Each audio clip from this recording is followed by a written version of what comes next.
with me 1 second.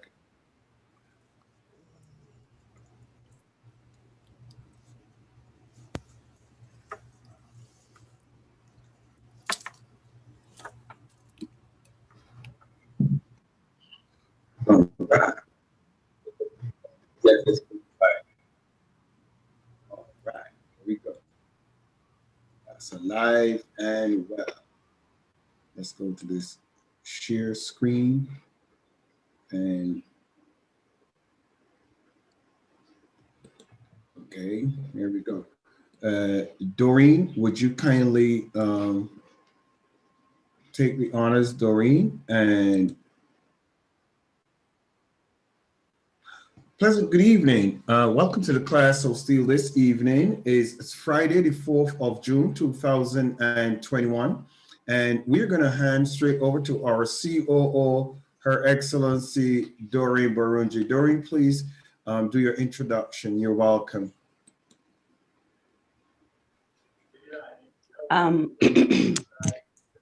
Good evening to you all, Your Excellency, Dr. Michael Steele, all the excellencies in the class of Steel, all our invited guests and members of the class of Steel. Good evening. I hope that you have enjoyed your week, and tonight we are having our usual mentor and senior mentor of the class of Steel, Her Excellency Dr. Anita Davis-DeFoe. Today she's going to speak to us. Right now, I would like to hand over the class of Steel to her. Dr. Anita Davis-DeFoe, I welcome you to the audience. Thank you very much. Thank you so much. I bring greetings from the U.S. Virgin Islands to all of the excellencies in the house. As Doreen said, invited guests, a class of Steel global leaders. I bring you greetings. You know, when I was thinking about what I wanted to share with you this afternoon or evening or wherever you may be in the world and whatever time it may be, I thought about our discussion on Wednesday when we talked about not giving up, when His Excellency Dr. Steele talked about tenacity and about what challenges, but that led into opportunities that he had to handle even in the midst of stress and strife, but he did it and he accomplished his goal, his intent, his mission.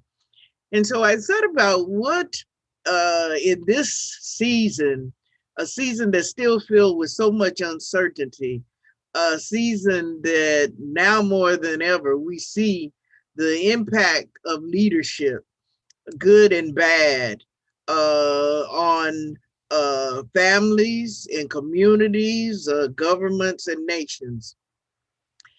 And one of the key things as a leader and what leaders do often when other people don't really understand what they're doing is they see vision. They see perhaps gaps in the marketplace and they come up with a product or a service. They see opportunities. They see things that often people who follow them don't often see, or they may only see perhaps as far as their nose because they want to see something concrete. And so their curiosity or their imagination is kind of in short supply. But you know, in the past couple of days, as we are in the graduation season around the world, I read a story about a man who he had been derailed from his college education dream because of a call to duty with military service, some other little interruptions along the way. But at 97, last week, he completed his dream of getting a bachelor's degree. I saw another woman who she had tried off and on to finish her PhD. She finished it at 92. I saw another person who when she finished her first degree, she was not able to get into any of the host of law schools that she applied to. But Spirit put it back into her heart to try again. So some 28 years later, it says she did apply, she did get in, and this week coming up, she is graduating with her Juris Doctorate. So it made me think about, as a leader, what does it really take for you to hold fast to your dream, to your vision, whether it's for your church, whether it's for your community, whether it's for your business? Because sometimes the obstacles, the challenges, they can derail us. They can really shift our mindset. It can make us want to give up. And I also want you to think about, because this just happened in an organization that I'm involved with. What do you do, and how do you think a leader might feel when they conceptualize an idea, they bring it to the person embraces it, they embrace it for 10 years, it grows, it's doing well, you've created a team, all of this. And then just in the pop of a finger, a new person comes into the organization. That person has a different mindset about the dream, about the vision. And then the next thing you know, the person who brought the dream, the idea, that person has been removed. And I just saw this happen in an organization that I'm somehow affiliated with. The person who brought the dream has been removed from the dream. And so how do you move forward from that? And I've been watching the post and seeing what this person was going to say. And the person said, maybe it's time to move on. Yes, their feelings were hurt, but then perhaps there's other dreams for them. Maybe there's other assignments. And so I want to talk to you tonight a bit about putting your dream to the test. Everybody in this learning circle, in this mastermind group, everybody has dreams. You have a dream, whether it's a dream for your personal life, your financial life, your business life, your faith life. Everybody has a dream. But how many people really manifest their dreams? And as a leader, if you are really going to manifest dreams and goals, you have got to be very clearly focused on it. And you have got to think about the end game. What do you want to see at the end? And so that's the first part of my discussion tonight with you. And then the next one is a little bit about what does it take really to change your world? Because before you can change somebody else's world, you got to change your own. So next slide, please.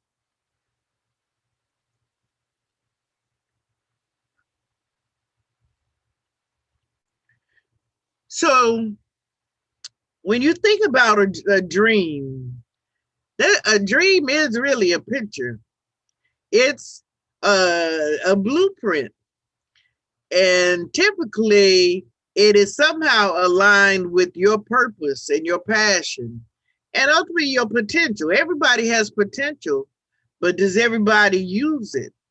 Many people are like Matthew 25, and they took their talent, they took that potential, and they put it in the ground. They keep it. They say, I'm gonna get to it. I'm gonna do it.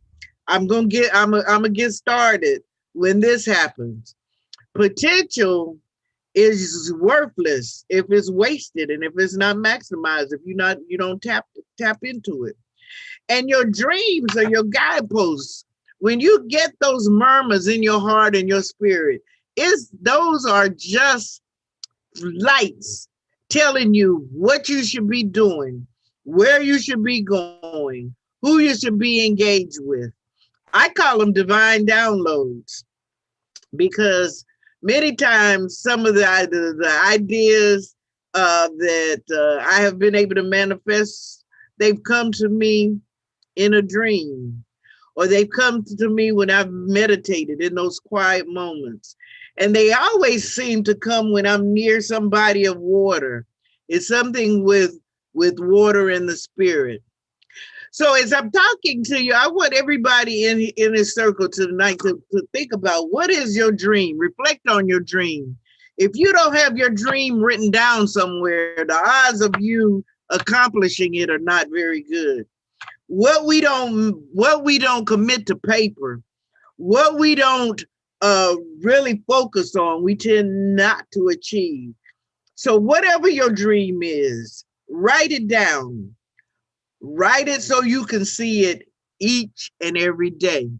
What is your dream? Your dream might be to write that book, to start that business, to do more global business, to expand something in your nation, in your church. It may be also to expand in your family, because we all have 7 circles of life, and those cover all aspects of our lives. What are your dreams? Because when you commit your dreams to paper, you start focusing the energy on them. And then when you do that, the resources, the people, the network, those things will come to you.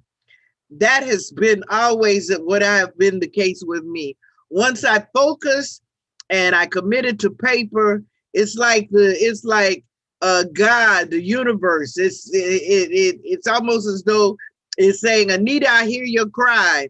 I see what you're trying to do. Help is on the way. You just stay focused on the dream. So what is your dream? Because if someone 97 that had a dream of going to college at 18 and they stuck with that dream to 97, there's no excuse. None of us have any excuse in the circle tonight to not accomplish whatever our dream is. Next slide, please. So some people, when they can't accomplish their dreams, is because they haven't identified it. Sometimes people say, well, I have so many dreams. I have so many goals. I want to get so many things done. But to accomplish things, you got to focus. If you are not being intentional and strategic, and you're not writing down your dreams and the steps that it's going to take to accomplish the dream, you're just going to flounder. So if you write it down and you decide this is something I'm going to work on for the next 90 days, and you do it, when you accomplish it, then you put another dream on in your dream journal. But a lot of people don't accomplish their dreams because they spoke their dream to someone, and that person is either stopped dreaming or doesn't dream at all, and they saying, why are you trying to dream? So they discourage you. And the first thing you hear them say, man or woman, you crazy. You can't do that. That doesn't even make sense. You don't have the education. You don't have the resources. You don't know the people. They come up with all of the reasons why. And if you are not sure about your dream, you stop and you say, oh, they must be right. And then you buy into it. So leadership starts first with leading yourself. And before you can lead followers or you can create other leaders, you have got to get comfortable in your own skin, and you got to lead yourself. You have got to be comfortable being you. If you can be the best version of yourself, you would have accomplished something that most people don't accomplish because they're trying to be somebody else. Well, what happens if you don't accomplish the dream in the time frame that you had in mind? Okay, say I said those 90 days. Some people let that derail them. So they disappointed, and what do? They give up. They get derailed. They sit on the side of the road. All of you have heard me say over and over and over, in my mind, I don't believe failure exists. I believe it's a tap on the shoulder telling you, change the process. Look at your process. What steps do you need to do differently? Some people do what I've shared with some of you in the South, in the US. you know, sometimes old people will be sitting on the porch and you'll give them something and you say, is that okay? Is that enough? And they say, oh, that'll do. That'll do. Well, that's what settling is. You'll say that will do. Okay, I can't do any better. I'm gonna just have to, you know, I'm gonna have to just settle for this. This is the best I can do. That's not true, because research says that people only use maybe about 20% of their intelligence. That you're not even tapping into your greatness. You're not even tapping into your potential, because we let discouragement, we let disappointment, we let naysayers, we let people pull us away from our dream. And if that happens to you as an individual, how are you going to lead somebody else? How are you going to lead your business? How are you going to lead your church? How are you going to lead in your community? Whatever the project that you have, you can't let someone derail you from your dream and your divine assignment. The other thing is the lack of confidence. Many times we feel like I don't have the education, or I don't have the experience. I don't have the knowledge. I don't have this. We go down the list. I don't. We let the lack of confidence, and it's typically because we've had one or two setbacks along the way. And so that's made us be a bit unsure about ourselves. But as I often share with people, as Thomas Edison said, when people told him that he failed over and over again. And he said, those 9,999 steps I took to get to step 10,000, which was light, he said, that was just stepping stones along the way. I'm testing out my process. So that's your mindset. You can't see a setback as an indicator that you need to sit down. That's not what it's saying. The setback is saying to you, look at your process, look at your methodology, look at your ingredients, look at whatever, the people you have around the table. Don't let challenges and obstacles derail you. Did His Excellency Bishop Dr. Steele let the drama in Emirates keep him from getting to Dubai? No. Did the hiccups that this man has had with getting his college degree, did that keep him that dream, that aspiration to get that degree?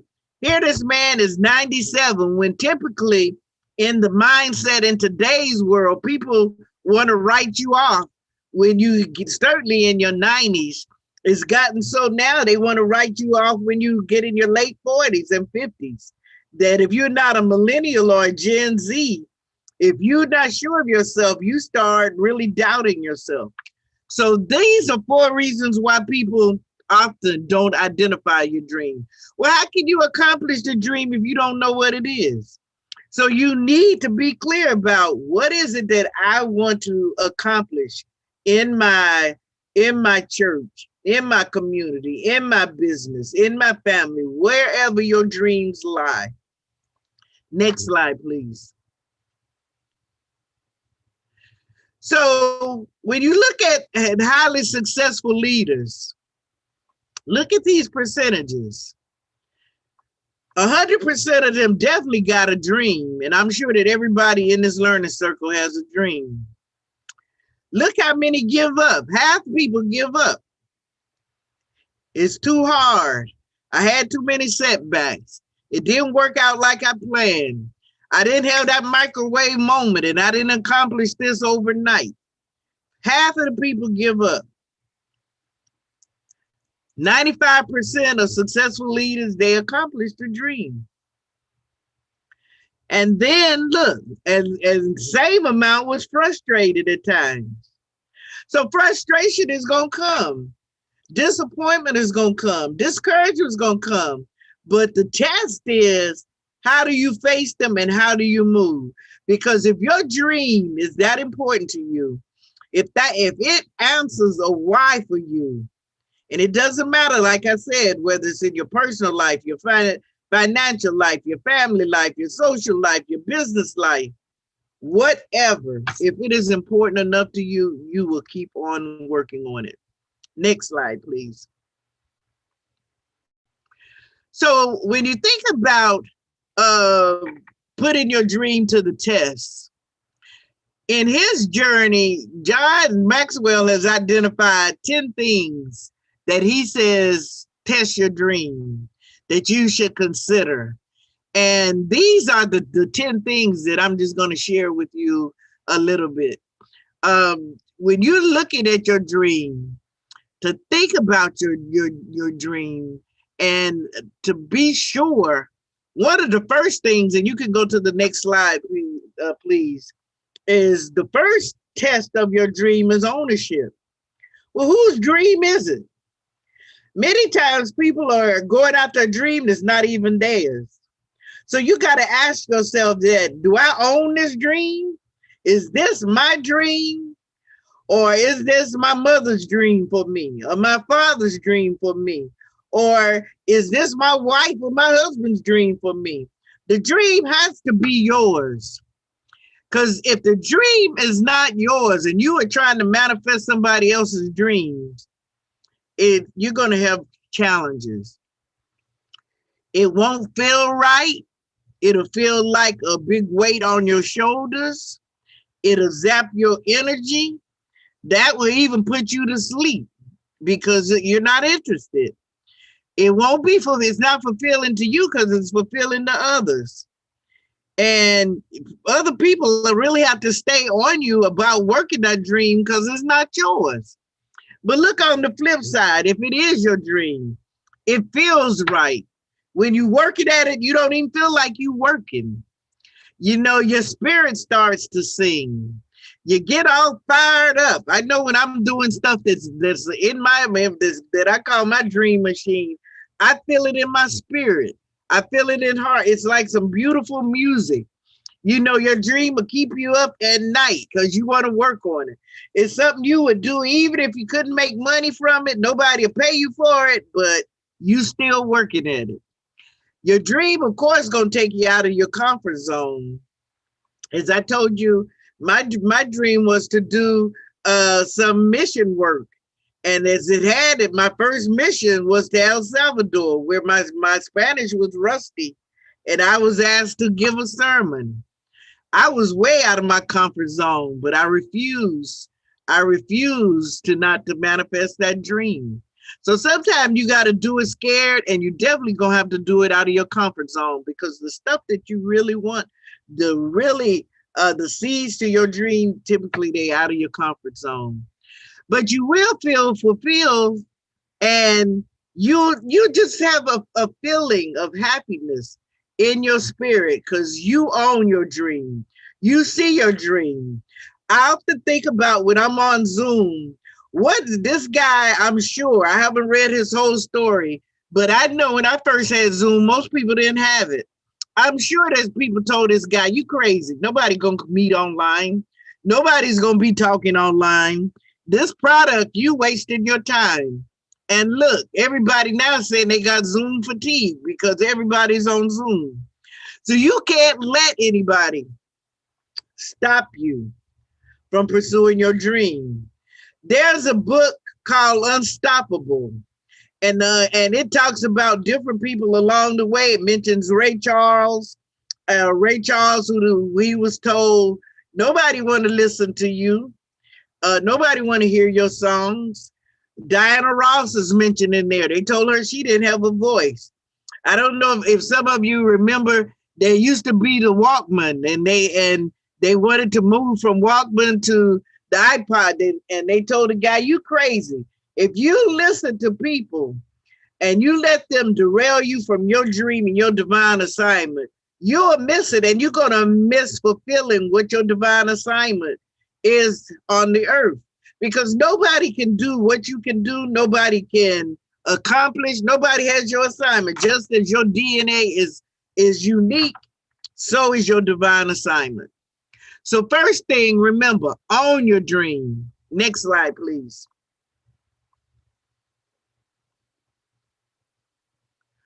So how do you take ownership? And I just highlighted for that. Bet on yourself. Bet on you. Bet on your ability to accomplish it. Know that you can accomplish it.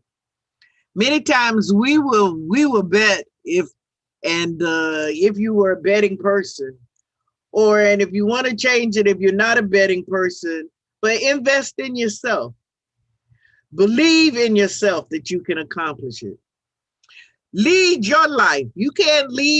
I can't lead Bishop Steele's life. He can't lead mine. Everybody has their own life to live, and you must lead your life. Become the best you that you can be.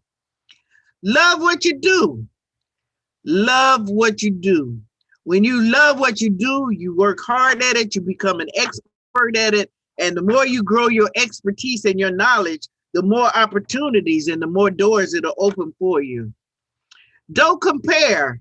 Don't compare yourself. You know, when you're young, you compare yourself with your friend, or you compare yourself with someone down the block who might have a better car, a bigger house. Well, you don't know what they did to get it or what they doing to hold on to it.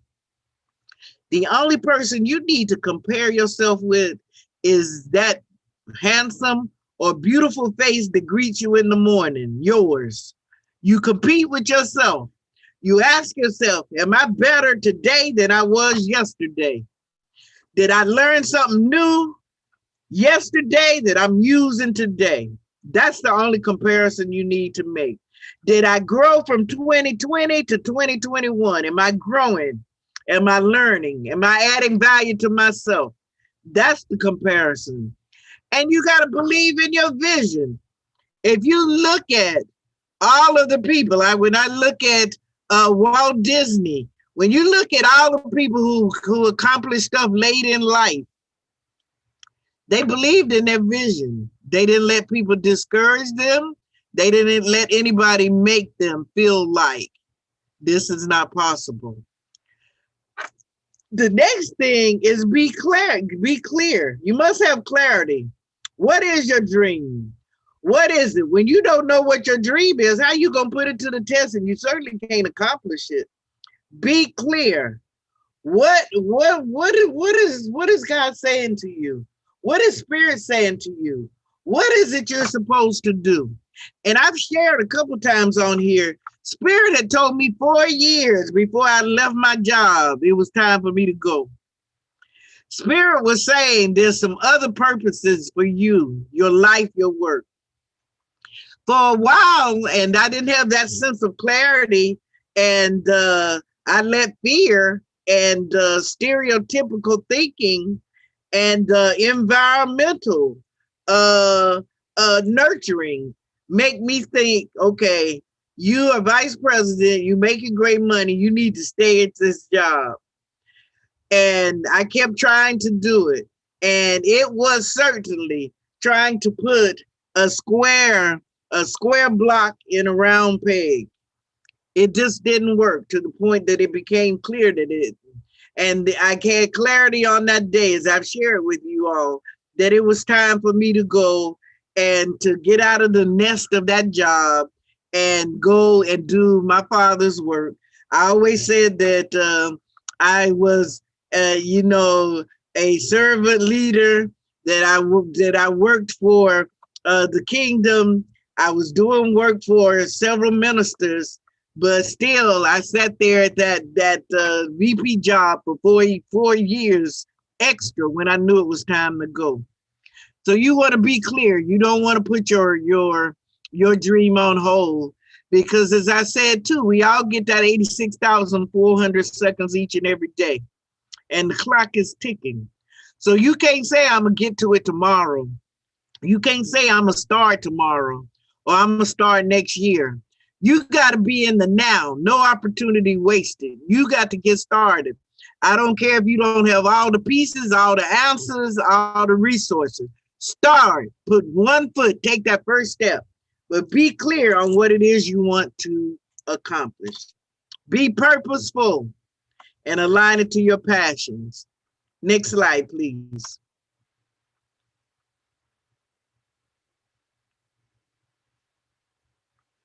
So you have to ask yourself, am I just fantasizing, or is this a real dream that I want to build on?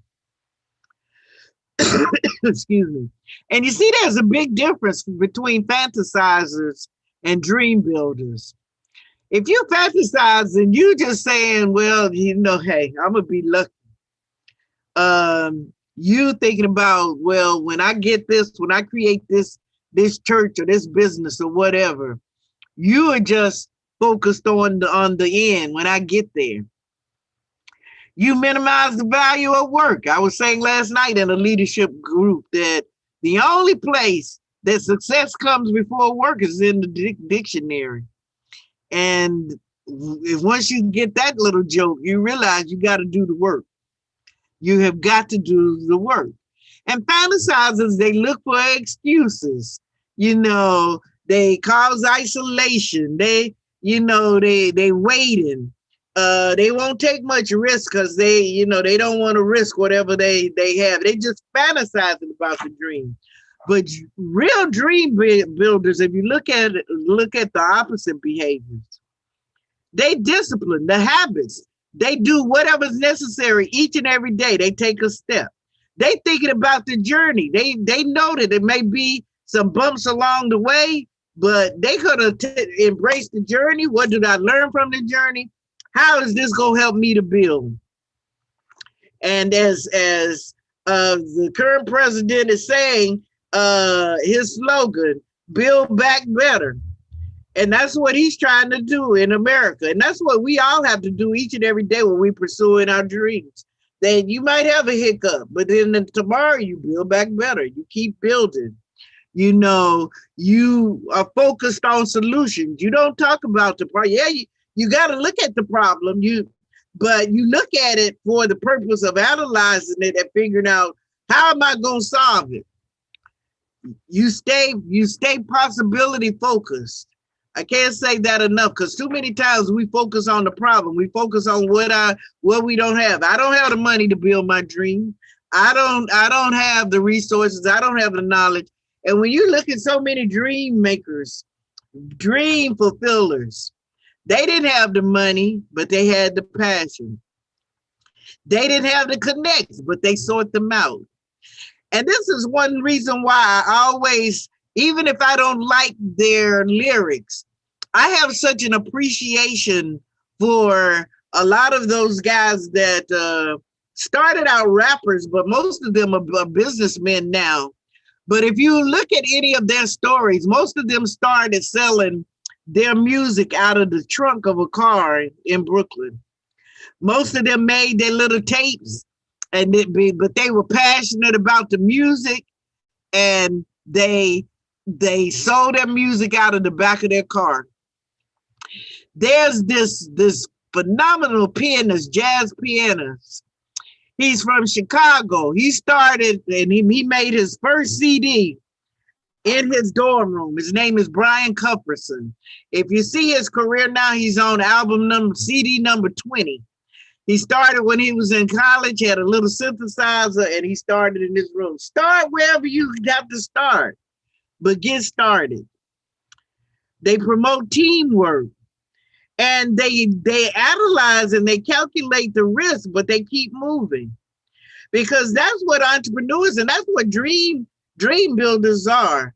You take risks, but you take calculated risks. You analyze. If you collect your information and your data, you'll make the wise decision. Don't be a fantasizer about your dream. Be a dream builder. Next slide, please.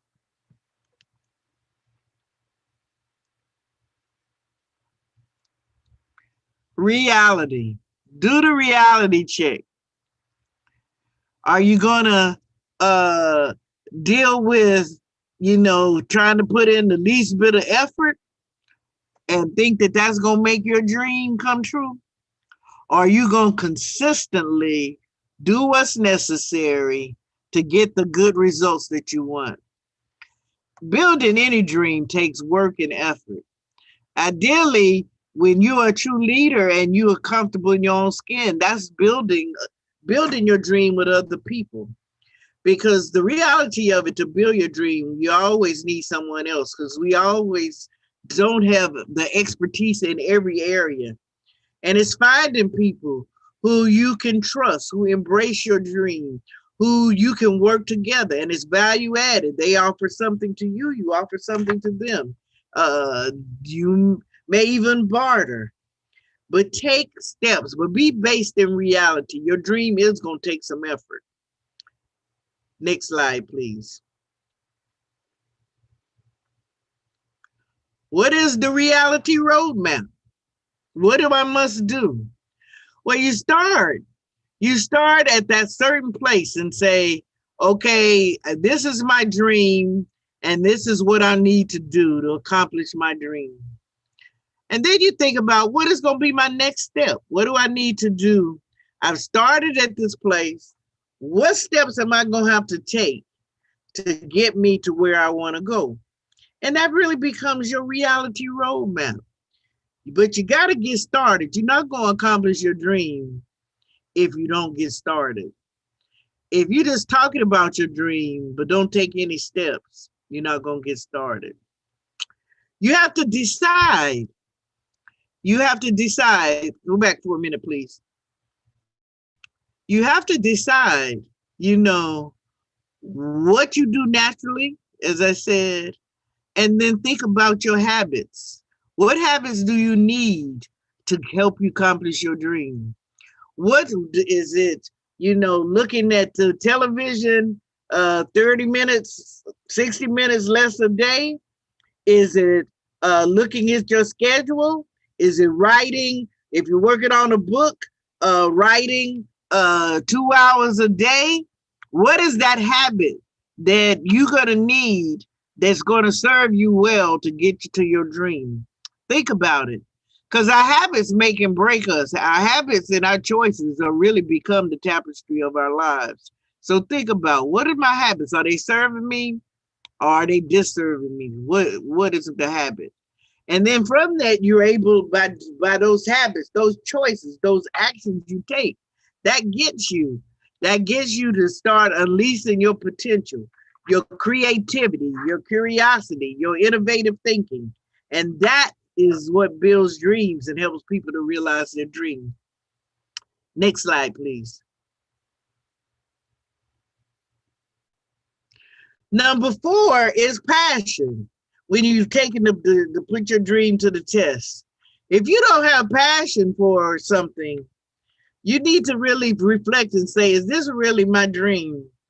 Because passion is what ignites purpose. Because if you're passionate about helping the needy, feeding the hungry, helping young people, helping seniors, educating people, helping folks when they get out of jail, whatever it is, when you have that passion, the passion ignites you and it gives you the fuel that you need when you have to overcome adversity.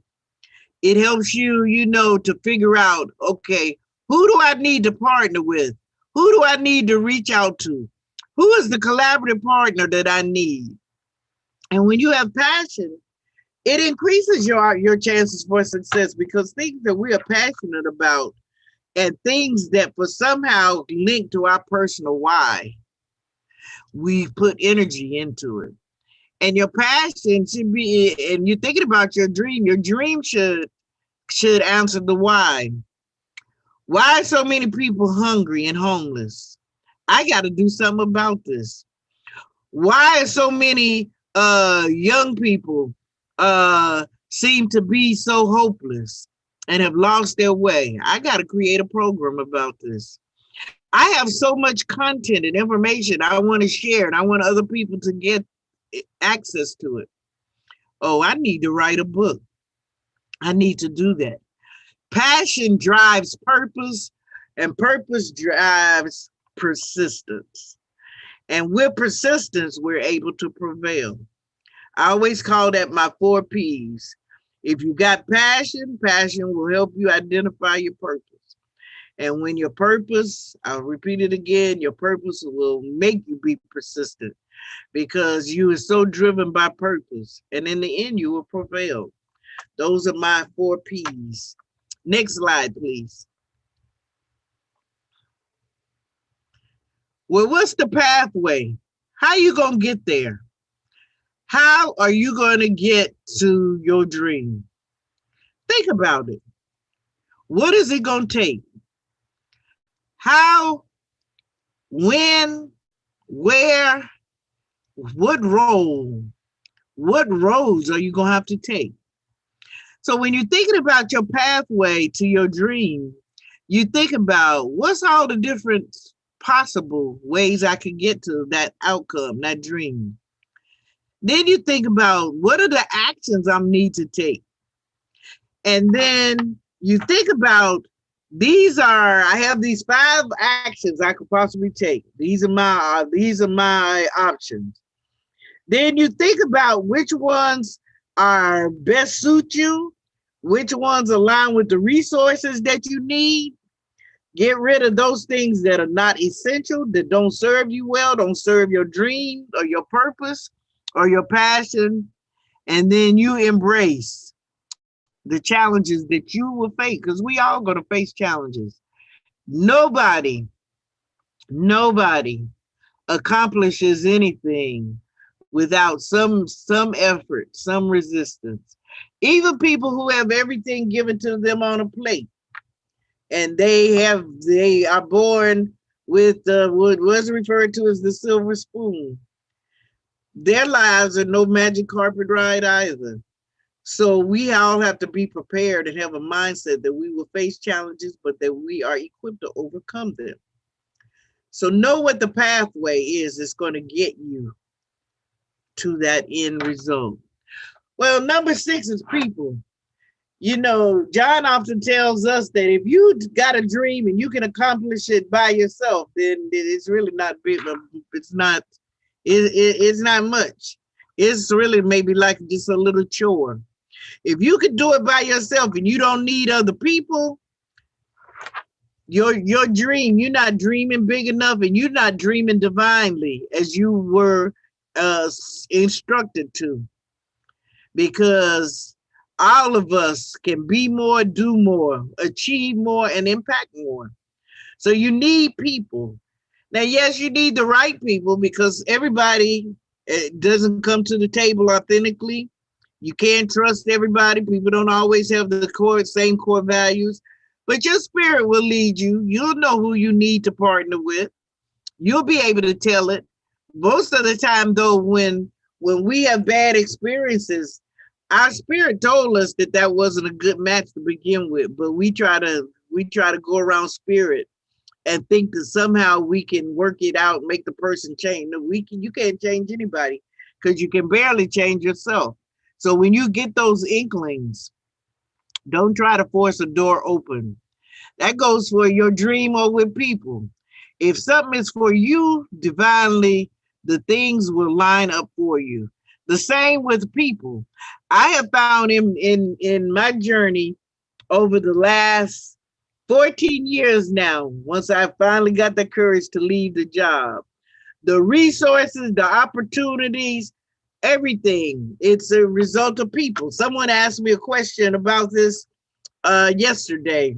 She was working on a book and she asked me to write the foreword to her book. And then she sent me a note and she said, I'm so concerned about social media, because people are really getting caught up in believing all with social media. She said, in your business experiences, your opportunities, have they come from social media or have they come from relationships? It's come from relationships. So make sure that you honor people so that people will honor you. You add value to people so that they will add value to you. People are precious when you are pursuing your passion. Next slide, please. So you want to make your dream a reality. How do you do it? Well, you think about it, you think about logically, what pieces, what do I need to make this dream? What resources, what people, what talent, what do I need? You think logically, you're thinking strategically, you're thinking intentionally. You're putting a very special puzzle together when you put in your dream, when you are manifesting your dream. So you think about it from that standpoint. What is it that I need? How am I going to accomplish this? What are those essential pieces? Continue, please.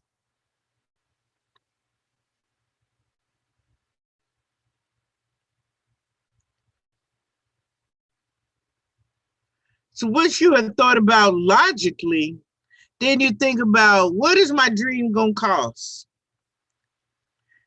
You know, is the dream, you can think about the dream. When you woke up in the night and that dream came to you and you wrote it down, did you pay for it? Did you pay for the divine download? The creativity or the success or whatever's come to you, and I know that everybody in here this evening, this afternoon, you have some dream that you've accomplished, but you didn't pay for that dream. It was given to you. So the dream doesn't cost anything, but the journey might cost. You may need some resources. You may have to pay the price with some trade-offs, personal trade-offs, with time and energy. You will have to pay for the dream some kind of way. It's usually higher than you expected.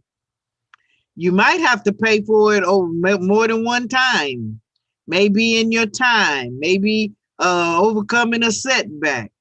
You might end up, because you got some bad advice, or, somebody maybe tried to take your idea and they tried to replicate it. And you maybe had to go and get a trademark or a patent. Sometimes your dream costs more than you expected. But just know that there'll be certain personal or time costs that you will have to pay. Because while the dream didn't cost you anything, when you got that download, there will be some costs, whether it is monetary, whether it's time, whether it's relationships. Sometimes it costs relationships because you're so focused on your dream and your friends or your family. They say, well, you don't have any time. This master group that I was doing last night, a person when we were talking about time and the law of trade-offs, and she was saying she wanted her company today to pay for her degree. You had to get an A or a B, and her friends would want her to go out with them at lunch or dinner or this. And when she kept saying, I can't go because I got to study, her friends start saying, you acting funny. You think you're better than us now. On and on and on. Here comes the discouragement. But she was focused on her dream of getting that degree and focused on them paying for the tuition. So she refused to let them derail her. She refused to let them make her give up on her dream. So you can't let somebody discourage you and make you give up on your dream. You have to stay focused on it. Next slide, please.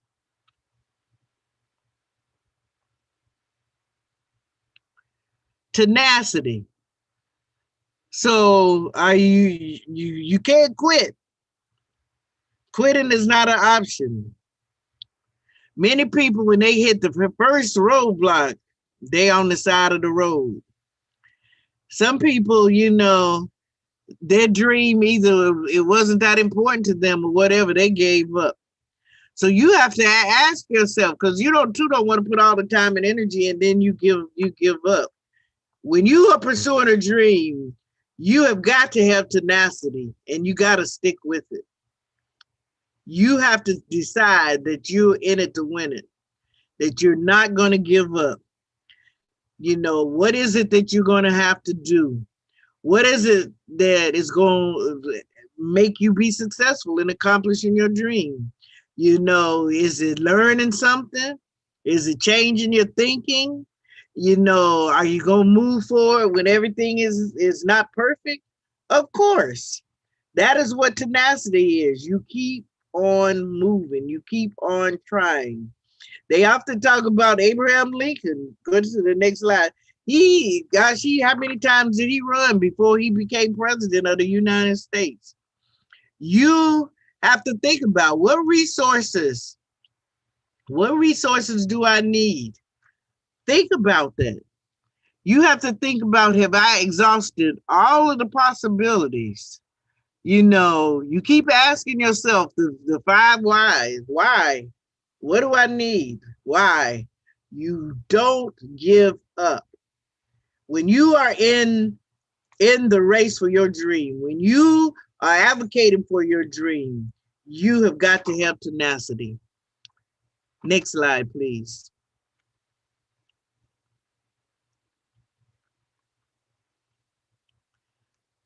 Well, fulfillment.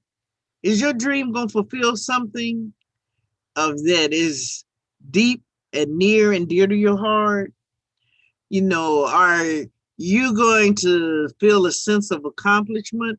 Will you feel good that you have been able to address the needs of the people you wanted to help, or the project you wanted to do, what you wanted to do at the church? If your dream is real to you, and it's a real dream in your heart, you will have a sense of fulfillment beyond measure. Think about, was this dream going to give me fulfillment? And it starts with the ownership, because if you own the dream and it's your dream, yes, when you get to this number 9 test, fulfillment, yes, you'll be fulfilled, because that dream is your dream and it's something that you wanted to happen. Next slide, please. Fulfillment. Fulfillment. Did you appreciate every step along the journey? Did you appreciate it? No, it wasn't easy, but did you learn something? Did you grow? What new discoveries did you make about yourself, the process, maybe the people that you were serving? How did your dream, working toward it? And then how did you feel? And so when you think about your dream, what impact is your dream going to have? Is it, a level of significance for yourself? When you think about it, this is something, when you thinking about your dream, I wanted to do this in my church. I wanted to do this in my community. I wanted to do this in my business. How is this going to help the other people, the people that you wanted to serve, the people that are served by you? How did you add value to others? What legacy is my dream going to have for other people? Here, back to the same Zoom. Nobody will ever forget Zoom in this season that we're in. And look at all of the other entities that have made copycats, that they have made. Now you got Microsoft Teams, you got Meetup, you got Google Meet, you have all of these other entities that now have created a similar platform. So you can't let somebody stop you from your dream. You can't let them, as a leader, tell you your dream doesn't make sense, or it's not important, it's irrelevant, because you don't know what season your dream is going to have the most significance and be most needed. That is part of why it's put in your heart and spirit. And as leaders, when you are leading teams, the team is always looking at you to see if you're clear on the vision, clear on the dream, because if you can't communicate, you can't articulate it, if they don't see some spirit of excitement when you talk about it, then they start looking at you sideways like, well, what is this leader really talking about? This isn't really important. What's really going on here? So you have to, in this closing slide, dare to dream, prepare to dream, you wear your dream, sometimes you got to repair the dream, but you share the dream, because excuse me, divinely, all of us had dreams and treasures placed inside of us. Excuse me. And I remember, and I strive to be a dream builder each and every day. And I so remember the late Dr. Miles Monroe when he said, when you go to eternal life, you're supposed to go there empty. You're supposed to have given it everything that you got. You're supposed to take every gift, every talent, everything that has come into your spirit that's part of your divine assignment. You should try it. You should do it. You should hold fast to it, because somebody is waiting for each of you that's in this circle this afternoon, this evening. Somebody's life, somebody's dream, somebody's hope, somebody's possibilities is dependent on you taking an action. And it's just like when you playing game of dominoes and you hit one domino, what happens? They all start to fall down, and you can see just a trail when the dominoes go down. But that's the same with your dream. You sow seed in a good soil, it sprouts up, it impacts other people, you grow some other leaders, because real leaders, they're not trying to really grow a herd of followers. Real leaders are growing other leaders, and they're comfortable in their own skin, in their own right, their own knowledge, that they don't feel threatened by sowing into other people. It's the same thing with your dream. Your dream could be the difference in somebody's life. And matter of fact, it is the difference in somebody's life. And they're waiting for it.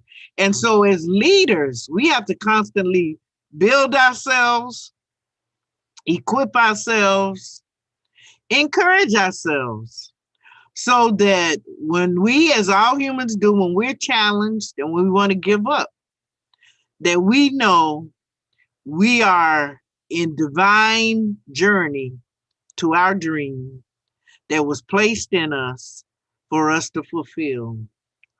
And this is what is called put your dream to the test. There's much more to this. I just gave you the highlights, but this is one of the mastermind groups that is really a 6-week session that I often do with people, where we go deep into really testing your dream and working more on putting the pieces together. But I thought, just as I said, when I saw those couple people, and I've been reading more and more about that, and I guess the season that we're in, where people who perhaps would have given up, but they've held fast to their dream. So in closing, and I'm going to stop there. I had some more that I was going to share tonight about change your world, but I'm going to save that because I want to stop right here. And I want to encourage everybody, because I know, sometimes it can be discouraging. Sometimes you want to give up. But whatever the dream that's in your heart, and I always say your dreams continue to whisper. They call your name out, and they call you in the quiet of the night, or you wake up and that divine download, because your divine dream is going to keep coming and whispering in your ear until you go to eternal life, because it's going to keep saying, hoping. It's almost like a young person. I used to do a lot of work with young people that had problems in school. And the person, and my staff used to get so frustrated with the person that was acting out the most, the person that was just wreaking havoc in the class. And I said to them, you say that you're a social worker and you have about helping people. The person that acts out the most is the most in need. The person that is screaming is saying, and as I often used to say, young people when they're acting out that way, they're really saying, when is some adult gonna tap me on the shoulder and say, why are you acting this way? What's going on? Because they're trying to get their attention. Because think about it, as adults, we can't often share what we feeling. So I don't know how we expect a young person to come and say, well, I'm having so many problems at home. I live in a dysfunctional house, and I just can't function at school. Do you have therapy for me? Can you recommend some medication? Come on. And once I said that to them, they realized how ridiculous they were being. And so it's the same thing with us in our dreams. Your dream is not going to let you go. It's going to keep whispering in your ear. And it's going to call and it's going to say, Doreen, I'm calling you, Doreen. It's going to say, Your Excellency, Dr. Steele. It says, Anita Davisde-Defoe, I'm calling you. Bishop Ewers is calling you. That's what your dream is going to do. It's going to keep calling you. It will not let you go.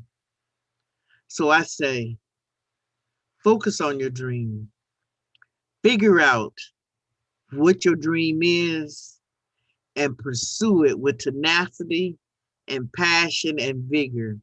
And when you take the steps, the resources you need, the people that you need, and if you need some more validation about it, call me or email me sometimes and I'll tell you how out of nowhere, opportunities, resources, people, they hunt me down. And it's not me, I know, because I haven't sent any information to that person or I haven't called them. When you are purposely pursuing your dreams, you will be surprised. So I'm going to close there, but I dare all of you to put your dream to the test and then choose to manifest it. It was a pleasure sharing. Thank you. Come on, let's celebrate Her Excellency Dr. DeFoe this evening. Come on. We celebrate her the Zoom way. Dr. DeFoe, I want to thank you so very much, but that's your half of the session, and now I'm gonna take the other half because I'm about to interview you, and the reason why I'm about to interview you, Dr. DeFoe, is because, like anything else, we as leaders have options in life. We could either build on what someone does, or we can build the others to be higher than they already are. And Dr. DeFoe, you've been going at the work that you do for so many years. And we're prepared. We've just come back from Dubai.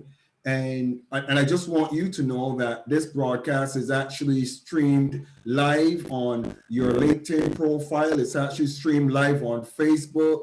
It's actually streamed live on YouTube. And it's also being promoted. I've got a team who are promoting this broadcast.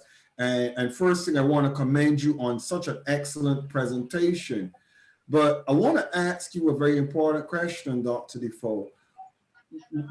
You've been doing this for so long, and I'm going to ask you the weirdest question. What's your next 5-year plan? Tell us globally, what does Dr. Anita Davis-DeFoe want to accomplish in the next 5 years? Tell us what's in your heart to accomplish.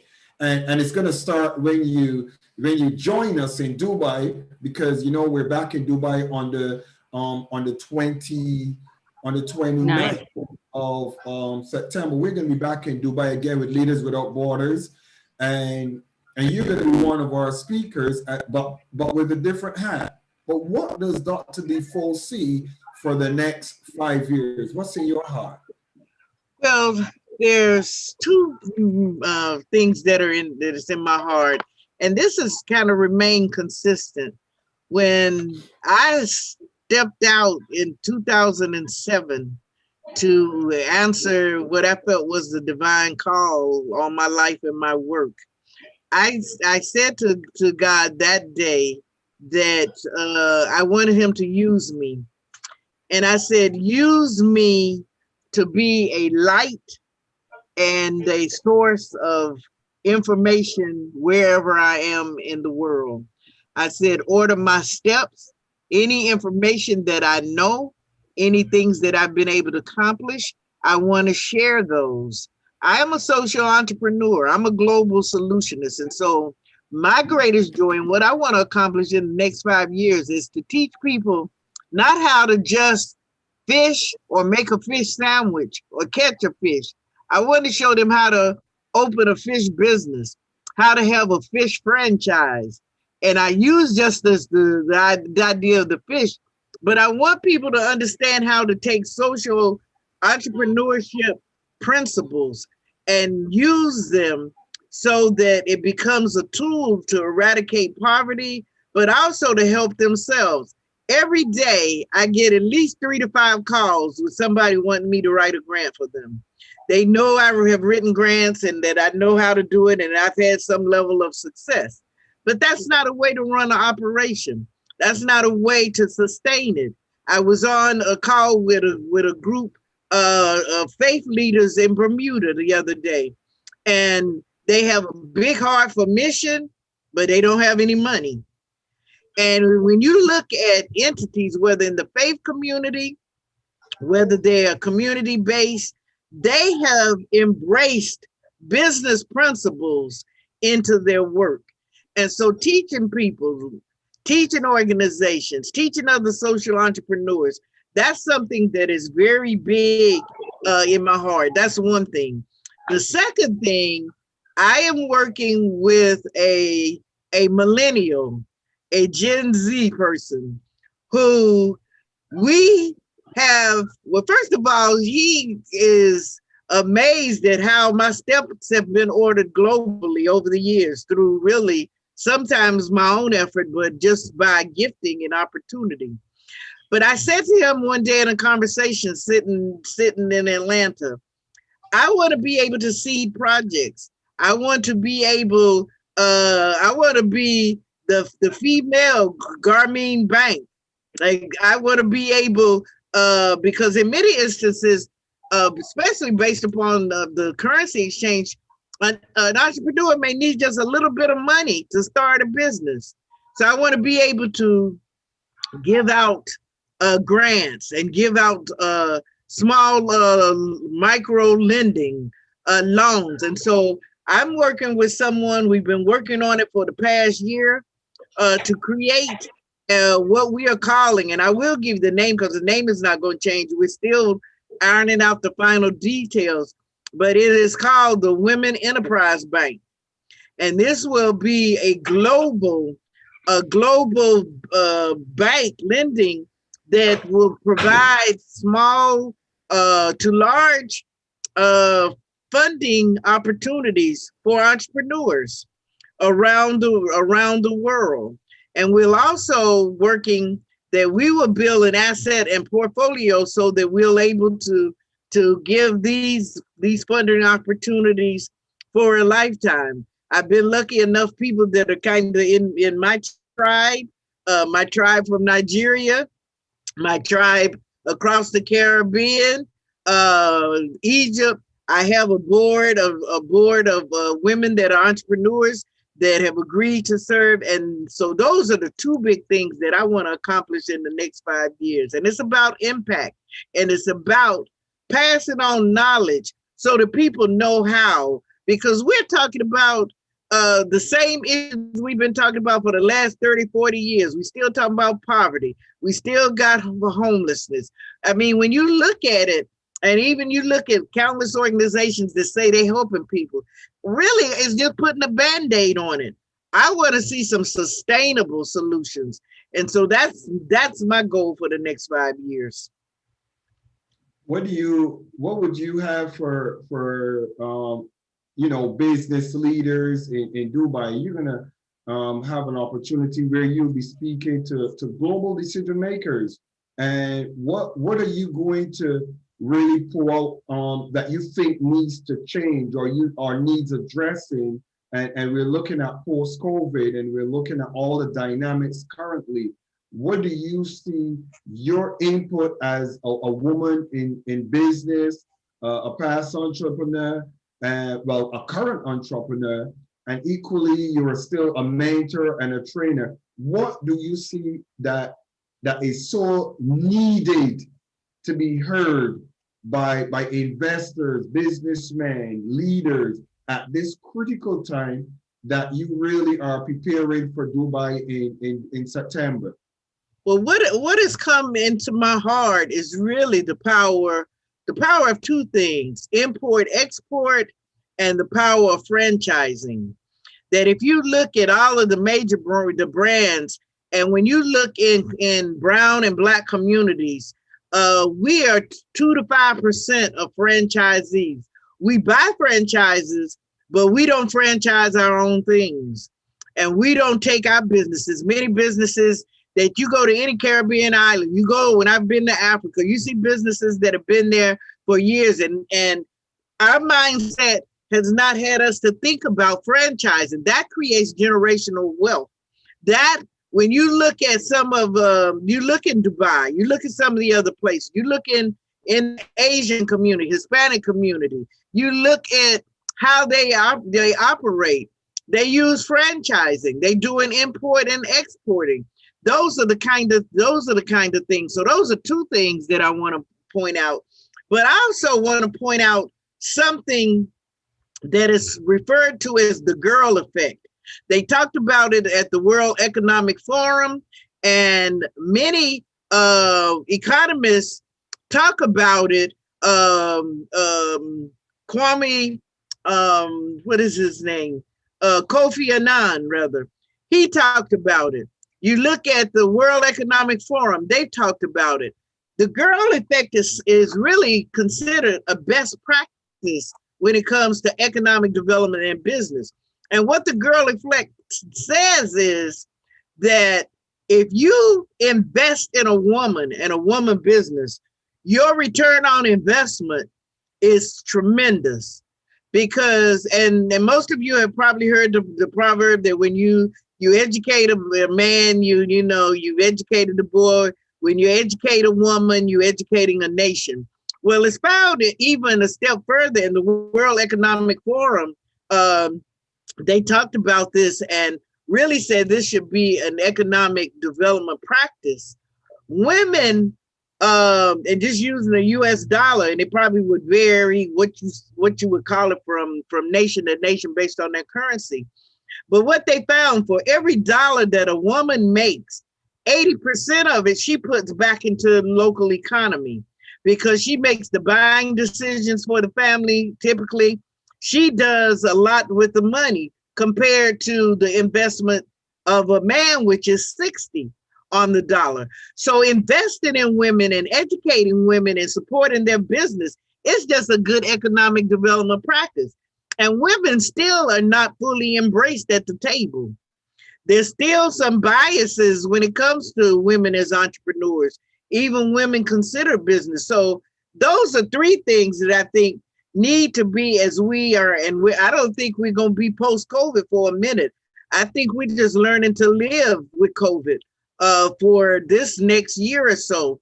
But import, export, franchising, and supporting the development of women businesses. Those are three key economic development aspects that can be tremendous. Even when we went in Dubai, Your Excellency, I walked through the mall. And I looked at some of the American brands that have franchised there. There's Subway in there. There's Krispy Kreme in there. There's KFC in there. I'm looking at the brands. Dr. DeFoe, they didn't pay me for no promotion, so don't. I'm not promotion, but what I'm saying, I ain't promoting. But my point is this: that why can't it be steel paper products or Doreen's pies or whatever? And I'm just saying, when we have got to think about and do business differently. You could do business locally, but you got to do business globally. And you got to have some kind of digital presence in this day and age. You got to have some kind of online. So those are some of the things that I think are critical as we're talking about business.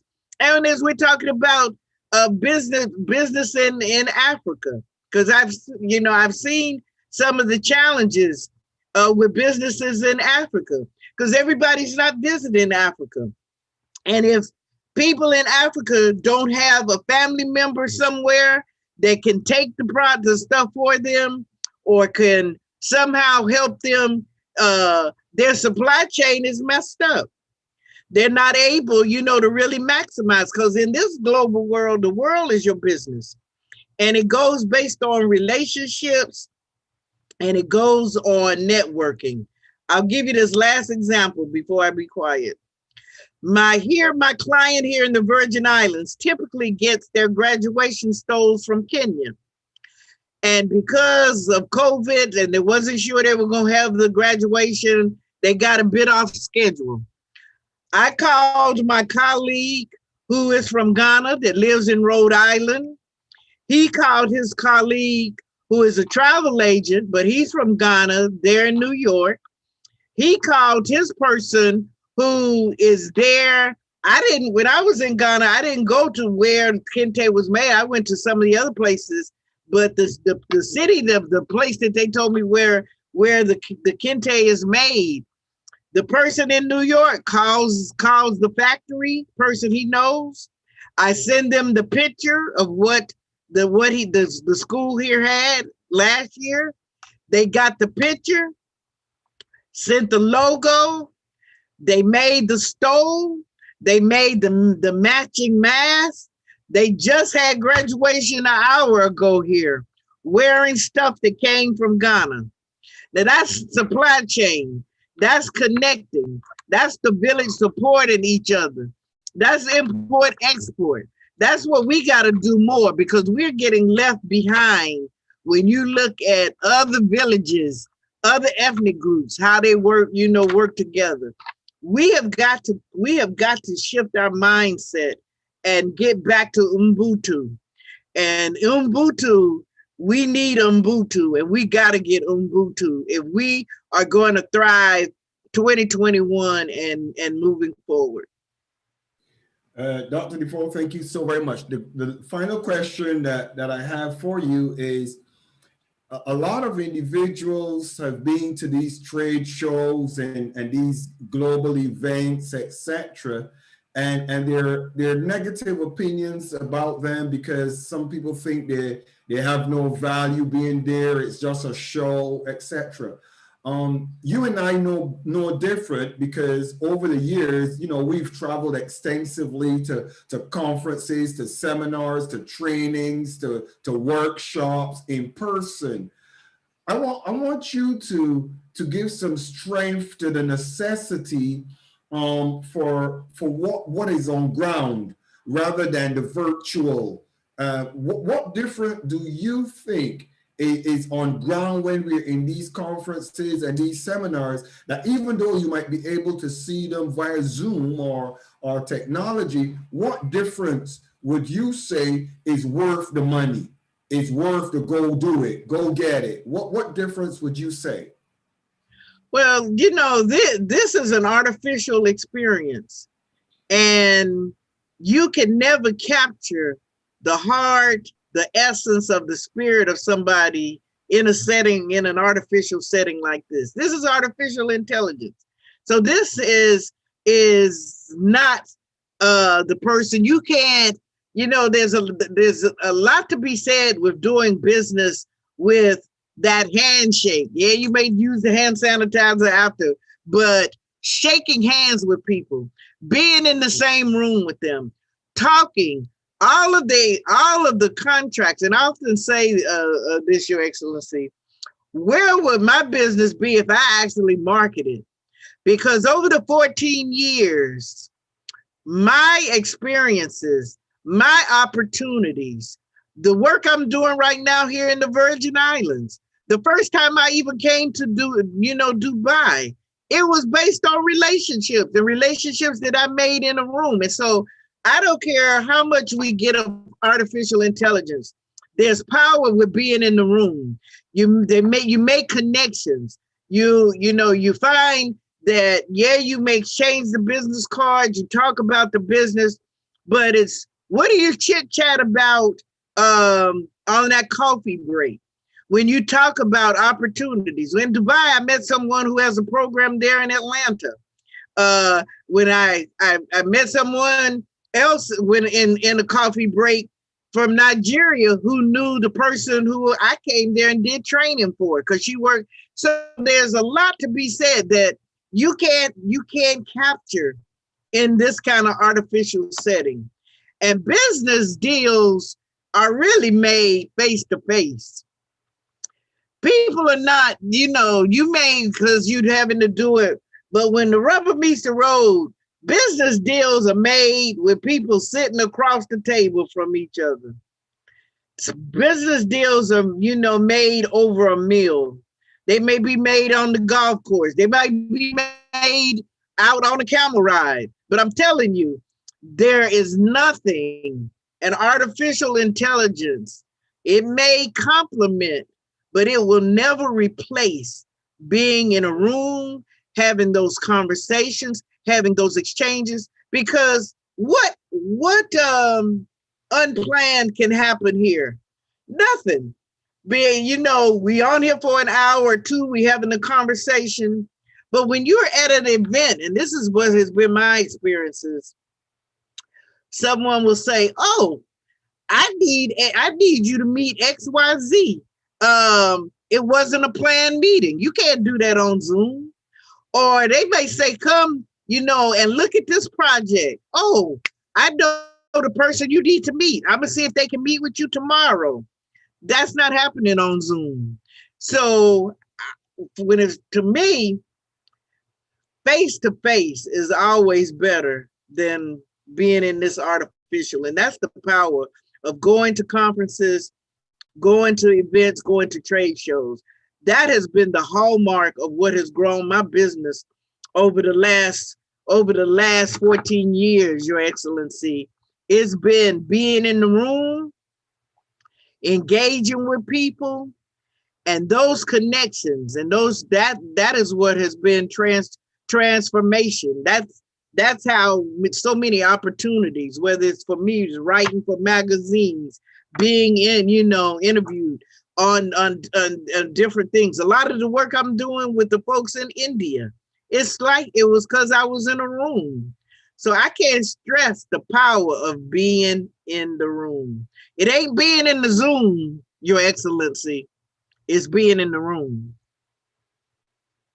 Well, Your Excellency, Dr. Anita Davis-DeFoe, this evening was all about you and where we're going and what's happening globally. I want to thank Her Excellency, Dr. Anita Davis-DeFoe, for an amazing session this evening in the class of Steel.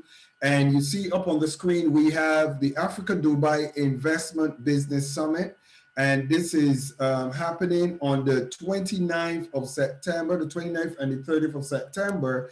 And it's in Dubai under the leadership of His Excellency Sheikh Ahmed bin Faisal Al Qasimi.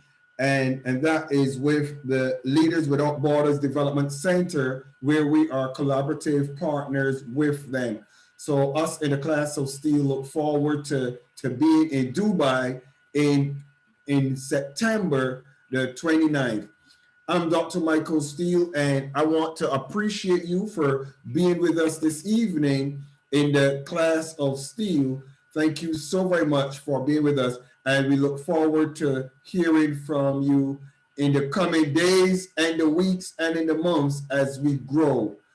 With that being said, I'm going to ask Her Excellency Doreen if she would close this evening and just wrap this evening up for us. Our COO, Her Excellency Doreen. And interestingly, we want to also acknowledge that we have our own franchise among us, Your Excellency.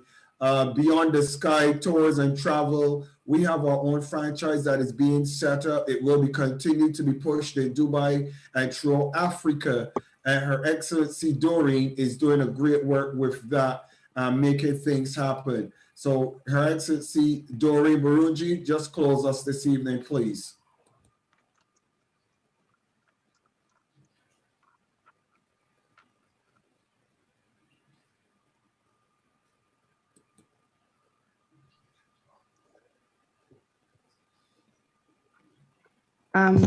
Hello, can you hear me? Yes, we hear you. Yes, Dr. Anita Davis-DeFoe, thank you so much for your presentation. For me, it has really, really connected with my vision, my dream. You just took me back to memory lane. Thank you so very much. And you just spoke about what is happening right now with us at Beyond the Sky, with us at in the Class of Steel, and also with Leaders Without Borders. Thank you so very much.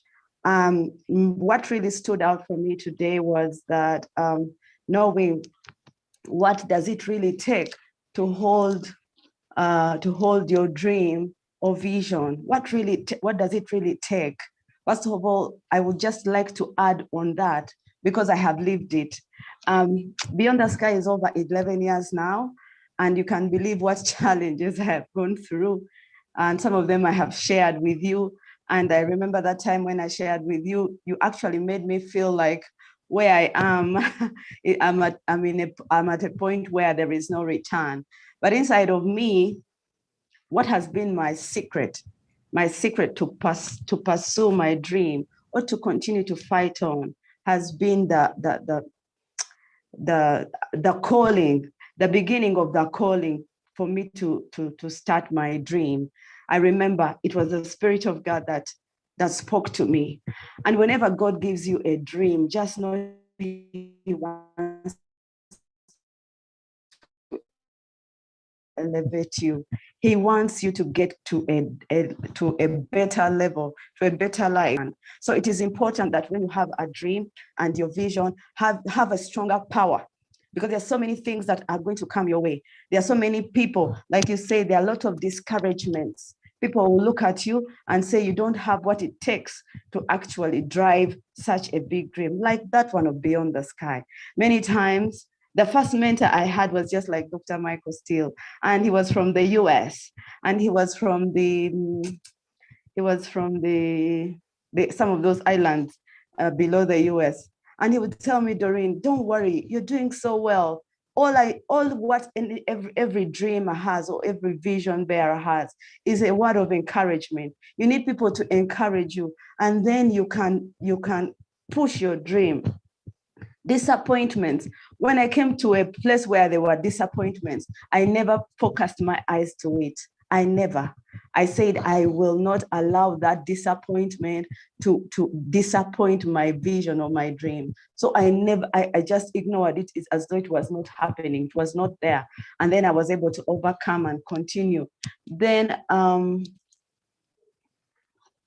setbacks, you're moving with people. Your shareholders, the people who say, oh, you have a brilliant idea. We are going to stand with you for the long haul.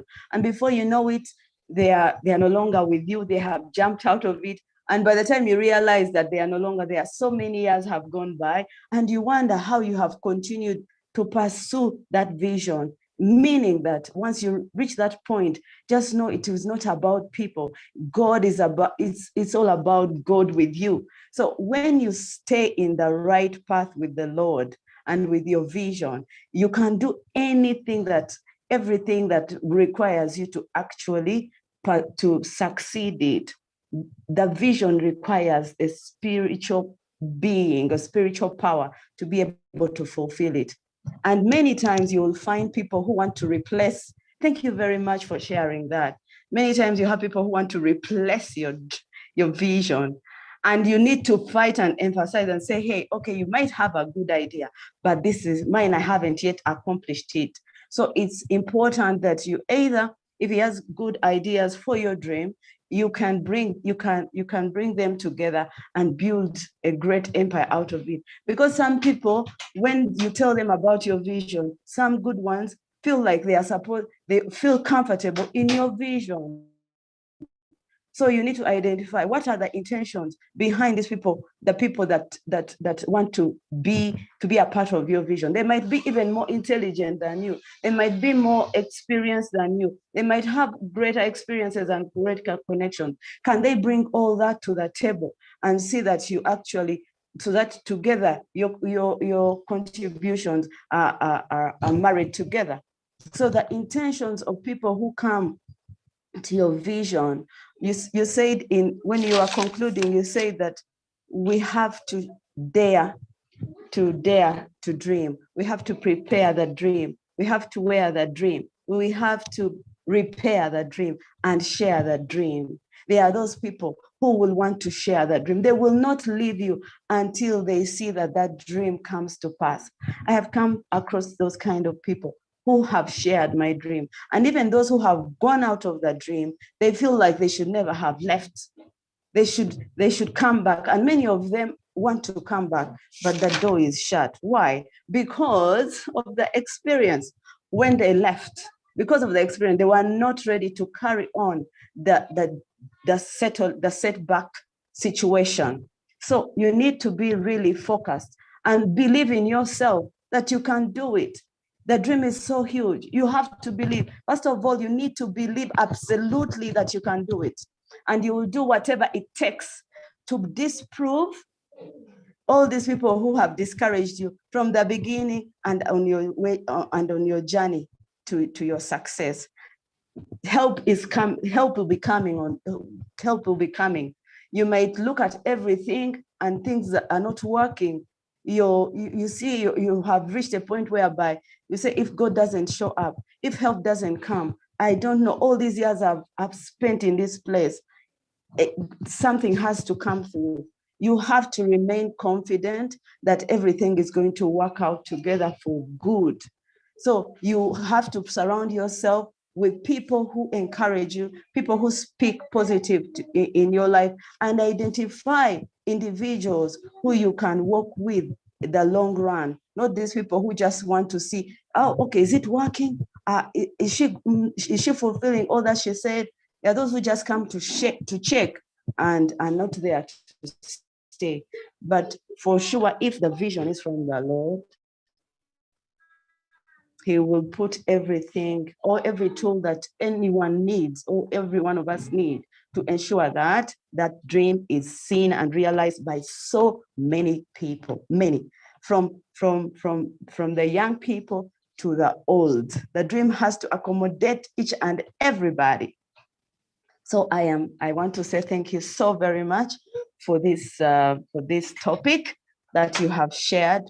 For me, it was meant for me, and so many members of the class of Steel. I believe they are also they appreciate that you have presented this topic, and we hope that even what is left, you'll share with us next Friday. Dr. Michael Steele, thank you so much for bringing to us such a wonderful person who is able to share such wisdom and knowledge and experience that she has achieved over the years to the class of Steel.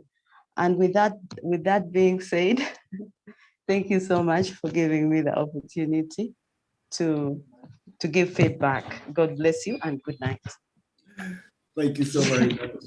Guys, we're going to get a theme song very soon so that when it's time to wrap up, I will play the theme song. But thank you so very much for being with us in the class of Steel. I appreciate all of you, Your Excellency, Dr. Anita Davis-DeFoe, every one of you who have been with us today. We appreciate, love, and value you. And we look forward to seeing you on Monday in the next class of Steel.